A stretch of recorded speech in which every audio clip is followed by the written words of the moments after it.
یہ باڈی پہ تو بہت سیف ہے اور اس کے بہت ریزلٹس اچھے ہیں، لیکن فیس پہ جو میل ڈومینیٹڈ ایریا ہے، جو یہ بیئرڈ یہ والا ایریا ہے، یہاں پر جو ہے کیونکہ اگر کسی قسم کا ہارمونل امبیلنس ہے یا ڈسٹربنس ہے تو اس کی وجہ سے بال ذرا ٹائم لگاتے ہیں، مطلب sessions number of sessions do go up and we have to treat the inside problem also the other conditions also.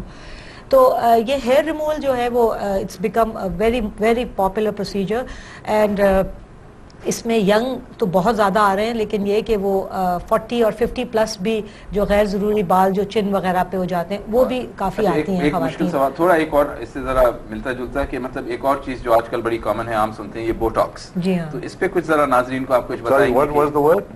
Botox, okay. Botox is a purified protein that is injected to soften the frown lines, the dynamic wrinkles. جی ہاں، ایک toxin ہم avoid کرتے ہیں کیا نا، it really scares. تو بتائیے کہ یہ کرتا کیا ہے بوٹاکس؟ جی، بوٹاکس ڈائنامک رنکلز کو جو کہ مسل ایکشن سے آتے ہیں اس کو سافن کرتا ہے. تو آپ کی جو جھریاں وغیرہ ہیں وہ چلی جاتی ہیں تو چہرہ پھر سے جوان اور سکن ٹائٹ لگنے لگتی ہے. And it is effective? It is effective. It's a temporary procedure. It lasts 4 to 6 months, and it really flattens the wrinkles. And is it habit forming? Those treatment or whatever medicines are there? I don't know. Like your look after it, it may Yes, become it's habit forming. No, but can it be sort of an addiction sort of thing or anything like that? No. It's something that you do on a maintenance basis. Denting painting والا ہے. Denting painting. ایک اور جو مطلب آپ جواب دیں کہ ایک جو کامن پرسیپشن ہے لوگوں میں کہ یہ کاسمیٹک سرجری اچھی تو ہے لیکن مہنگی بہت ہے. تو مطلب ایک عام آدمی یہ چیزیں افورڈ کر سکتا ہے یا یہ صرف رئیسوں کے لیے ہے؟ اس کا جواب تو پہلے یہ ہے کہ جو ہم لوگ کی موسٹ کامن کلائنٹیل ہوتی ہے وہ ایکچولی عام لوگ ہوتے ہیں. صحیح. جو لوگ ہیئر ٹرانسپلانٹ کراتے ہیں یا کسی کاسمیٹک سرجری کراتے ہیں، زیادہ تر ایک عام آدمی ہوتا ہے جو آفس میں کہیں کام کرتا ہے. He could even be a چپراسی somewhere. وہ اس نے سارے سال یا 2 سال کچھ پیسے جمع کیے ہیں، اب وہ چاہتا ہے کہ کچھ بال لگ جائیں یا اپنا تھوڑا فیٹ نکال دے کچھ اس قسم کے. نہ صرف یہاں لیکن ورلڈ وائڈ میں نے بھی تقریباً 10 سال انگلینڈ میں کام کیا، وہاں پر بھی جو ہم لوگ کے عام مریض ہوتے تھے they were just normal جو سیکرٹریز یا اس لیول کے لوگ ہوتے ہیں. تو رئیسوں تو ہوتے ہیں ڈیفینیٹلی جو کہ افورڈ کر سکتے ہیں and then they can afford very expensive clinics, اور وہ چاہیں گے کہ وہ ان کا کاسمیٹک سرجری کے ساتھ ان کا بال بھی بنے اور بہت لوازمات اس کے ساتھ ہو تو وہ کاسٹ ایکسٹرا ہو جاتی ہیں. لیکن کاسمیٹک سرجری ایکچولی اسکل ہے ہاتھ میں سرجن کے. صحیح. آپ کو ویسی ایکسپیرینس ہوگا کہ پلاسٹک سرجری میں ہماری کوئی خاص انسٹرومنٹیشن نہیں ہوتی، 1.5 کروڑ کی آپ کی کوئی ایسی مشین نہیں ہوتی ہے. صحیح. ہمارے پاس ایک چھری ہمیں چاہیے اور ایک اچھا فائن فورسیپ چاہیے اور اچھی سیزر چاہیے، ایک فائن ہینڈ چاہیے اور باریک ایک ہاتھ چاہیے. اس کے ساتھ ہم لوگ اپنا 95% کام کر سکتے ہیں. اچھا، اس پہ ایک ڈاکٹر صاحب ایک سوال میرا اور آ جاتا ہے، ایک اور پہلو پہ جو ہم پارشلی کور کر چکے ہیں کہ ٹرینڈ سرجن کون ہے.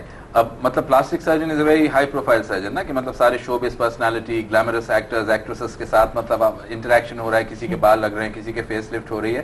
تو a lot of people want to become plastic surgeons. تو آپ ناظرین کو بتائیں گے کہ اگر آج کوئی ڈاکٹر ہے اور وہ پلاسٹک سرجری کی ٹریننگ کرنا چاہتا ہے تو what does it involve؟ Plastic surgery کی ٹریننگ اگر کوئی کرنا چاہتا ہے تو بہت آسان ہے اس کے لیے کرنا. جو روٹین ٹریننگ ہے وہ پلاسٹک سرجری میں بھی اویلیبل ہے. اس وقت جو ہے وہ کراچی میں 2 بڑے اسپتال فل کمپریہنسو ٹریننگ پرووائڈ کر رہے ہیں اور باقی کرائٹیریا فلفل کر کے لوگ پوری کر سکتے ہیں بڑے آرام سے ٹریننگ. ہمارا So there is a specific sort of training center for these? ہمارا جیسے یہ سمجھیں کہ لیاقت نیشنل میں 4 کنسلٹنٹس ہیں پلاسٹک سرجری کے، ہماری 8 یا 9 ریزیڈنٹس ہیں جو کہ ہمارے ساتھ ٹریننگ کر رہے ہیں. 4-5 سال کا پورا آپ کا ٹریننگ پروگرام موجود ہے. 3 سال کا ہمارا ٹریننگ پروگرام ہے جو کہ 2 سال جنرل سرجری اور 3 سال پلاسٹک سرجری. 5 سال. اس کے بعد FCPS کی انہیں ڈگری مل سکتی ہے. پھر اس کے بعد ان کی اسپیشلائز ٹریننگ شروع ہوتی ہے جب ہم ان کو کمپلیکیٹڈ اور ڈیلیکیٹ پروسیجرز ان کو کرنے کے لیے دیتے ہیں. پھر یہ پیغام ہے کہ مطلب یہ ایک عرصہ دراز کی ٹریننگ 8-9 سال کی ٹریننگ کے بعد ایک آدمی MBBS کے بعد کم از کم کوالیفائڈ پلاسٹک سرجن بنتا ہے. تو خدا کے واسطے اگر آپ نے کوئی کاسمیٹک پروسیجر کرانا ہے تو ایک ٹرینڈ ڈاکٹر کے پاس جائیں، چاہے وہ ٹرینڈ کاسمیٹک سرجن ہو یا وہ trained cosmetologist ho, skin specialist ho, but must be a trained person. How does the ordinary patient find out कि whether ये जो डिग्री इसके पास लगी हुई है जारी है सही है? आजकल तो एडवर्टाइजमेंट जो आ रही है टीवी पे भी, हर अखबार में भी आता है कि भाई आप ये भी कर देंगे, you look like a young person etcetera.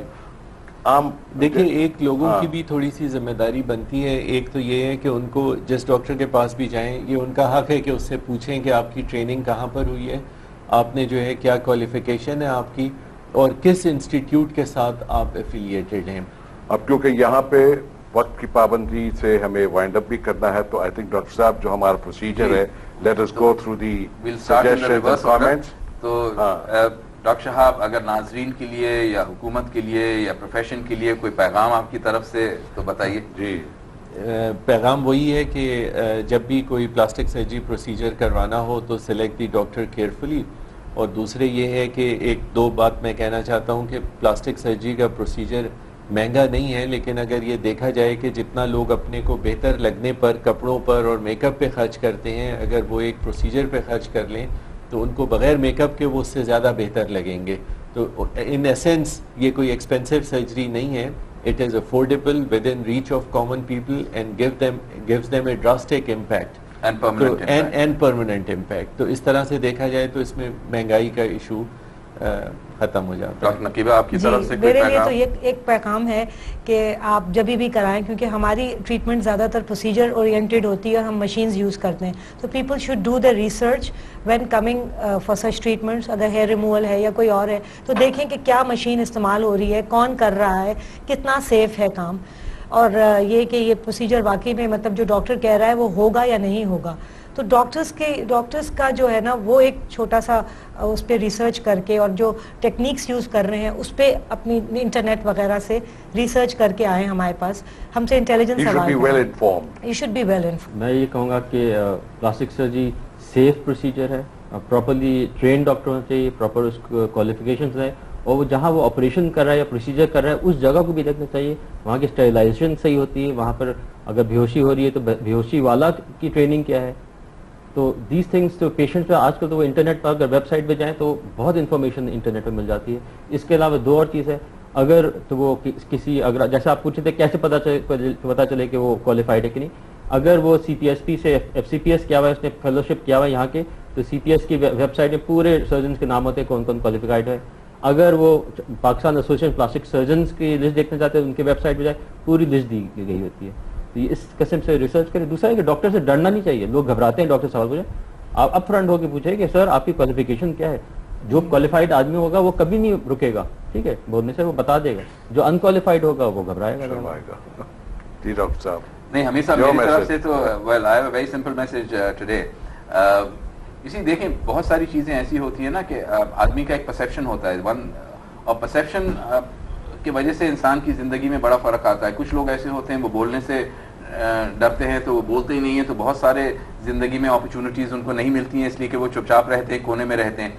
कुछ जिनका परसेप्शन ये है कि मेरी शक्ल नहीं अच्छी है, मेरी सूरत नहीं अच्छी है, मेरे चेहरे पे धब्बा है, तो वो हिचकिचाते हैं लोगों से मिलने के लिए या नौकरी के लिए जाते हैं, तो वहाँ पे उनको एक कॉम्प्लेक्स रहता है. तो इंसान को अपनी अपीयरेंस पे फोकस करना उस वक्त बहुत ज़रूरी हो जाता है जब उसकी ज़िंदगी उससे मुतासर होना शुरू हो जाए. और अगर साइकोलॉजिकली किसी की ज़िंदगी इस परसेप्शन से मुतासर हो रही है कि उसके जिस्म में या उसके शक्ल में कोई ऐब है, तो फिर उसको एक ट्रेंड डॉक्टर के पास या एक ट्रेंड स्पेशलिस्ट के पास जाने में मेरे ख्याल में कोई खराबी नहीं है.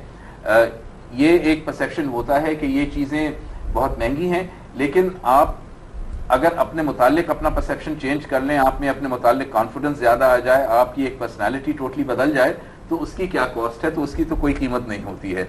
तो उन चीज़ों को ये कंपैरेटिव चीज़ें होती हैं. दूसरी चीज़ ये है कि जो बात बिल्कुल सामने उभर के आई, गवर्नमेंट से मेरी अपील ये होगी कि जिस तरह एक अनक्वालिफाइड डॉक्टर जिसे हम क्वैक कहते हैं खतरनाक है, मेरे ख्याल में इससे ज़्यादा खतरनाक वो स्पेशलिस्ट है जो अपने आप को स्पेशलिस्ट कहता है लेकिन उसकी स्पेशलिस्ट की ट्रेनिंग नहीं है, और वो जाली कोई फजूल अल्फाबेट्स अपने नाम के आगे लगा के बतौर स्पेशलिस्ट प्रैक्टिस करता है, और जिसके पास आम प्रोसीजर्स और सेफ प्रोसीजर्स जो हैं वो खतरनाक प्रोसीजर्स बन जाते हैं, जिसके वजह से प्रोफेशन